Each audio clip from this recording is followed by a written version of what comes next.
Si nous voulons réduire les mortalités maternelles, nous devons briser le silence, nous devons créer ces cadres plus sûrs et plus justes pour permettre vraiment aux femmes et aux filles de faire leur choix en toute conscience.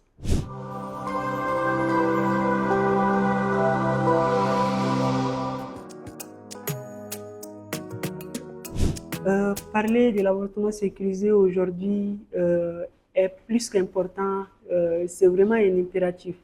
On ne peut pas parler des DSSR tout en dissociant la question liée par exemple à l'avortement sécurisé.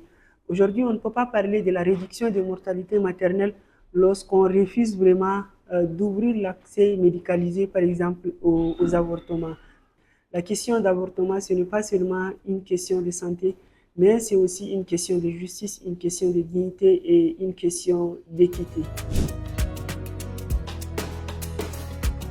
Alors, intégrer le mouvement a été vraiment pour moi le déclic parce que j'ai rejoint non seulement un espace, mais une dynamique collective au niveau régional où il y a divers acteurs avec divers profils qui viennent de différents pays et qui partagent avec moi la même conviction, celle de créer, c'est-à-dire des cadres ou soit des normes juste pour permettre vraiment aux femmes d'accéder aux droits reproductifs, y compris l'accès par exemple à l'avortement sécurisé. Au Tchad, comme dans les autres pays de la région, la question des DSSR et d'avortement reste jusque-là un tabou.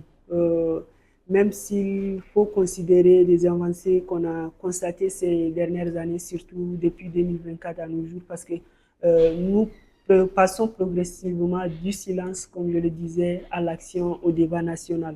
Et la question justement, par exemple, de l'accès à l'avortement est strictement régie et limitée par le code pénal qui ne fait exception qu'en cas de viol, d'inceste et de malformation. Mais malgré cela, l'accès réel pose problème parce qu'il manque à la fois des moyens, il manque à la fois des prestataires qualifiés et c'est ce qui limite vraiment nos réflexions.